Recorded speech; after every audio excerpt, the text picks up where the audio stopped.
அன்பார்ந்த புண்ணியாத்மாக்களே, பகவானுடைய அருள் குழந்தை குமரன் அவர்கள் தூர்தர்ஷனில் பெரிய பொறுப்பில் வேலை பார்த்து கன்னியாகுமரி மாவட்டத்துக்கு. அது மட்டும் இல்லை, ஆரம்ப காலத்தில் சுவாமிக்கு மந்திராலயத்து ஓலை குடிசையாக இருக்கும்போதே அவர் வந்திருக்கார். பெரிய ஈடுபாடு.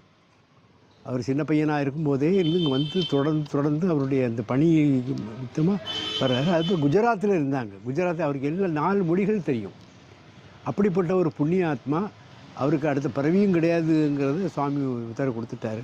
அப்படிப்பட்ட ஒரு ஞானியாக வாழும் சித்தராக இருந்து கொண்டிருக்கிறார். வணக்கம் நண்பர்களே. நான் என்னுடைய 17வது வயதில் கல்லூரி சேர்ந்த புதிதில் நம்ம காணிமடம், கன்னியாகுமரி மாவட்டம் காணிமடத்தில் யோகிராம் சுரத்குமார் மந்திராலய கட்டுமான பணிகள் நடக்கும்போது முதலாக சுமார் 33 வருடங்கள் இருக்கும் அது நடந்து.